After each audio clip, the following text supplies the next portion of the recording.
ወንድሜ የሚገርም ስራ ጀምሯል። ጠዋት ራሱ 500 ብር አስቀምጦልኝ የወጣው። መጻፍ አንቺ ነው ዛሬ? ኧረ እባክሽ አንቺ ቀልጂ። አታካብጂ አንቺ ደግሞ። ቆይ እደውልልሻለሁ። ከሰው አልጠብቅ ልትረፋ ልፌ ከራሴ ሄሎ ወንድሜ። ምን ፈለግሽ? ጓደኞቼ ጋር ልወጣ ነበር። ጠዋት ያስቀመጥክልኝ ብር ደግሞ አይበቃኝም። ሚጣ ምንድነው የምትጨማለቂ? የቤት ኪራይ እኮ ደርሶብናል። እና አሪፍ ቢሮ ስራ ገብተህ የለ ነው ወይስ እኔ ስለጠየቅኩ ነው? ቶ በቃ እሺ። እንደው በቃ ሂጂና ወንድሜ ይሰጣል ብለሽ ከሱቅ ተቀበይ። ደሞዝ ስቀበል እሰጠዋለሁ።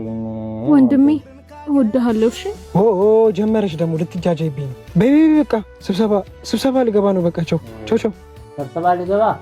አባ እዛ ጋር ላለው አስተናጋጅ ይሄን ሲጥልኝ። ችግር የለውም። እሺ። እዛች ጋር ያለችው ልጅ አቀብለው በላይ ነው። አሁን ነበረች እኮ ሄደ ነው መሰለኝ። አሁን የለችም። የቤቱ ታላቅ ልክ እንደ አባት ነው የሚባለው ለካ እውነት ነው። እኛ እንዳይከፋን ብለህ የራስህን ደስታ ታውከው። እወድሃለሁ ወንድሜ።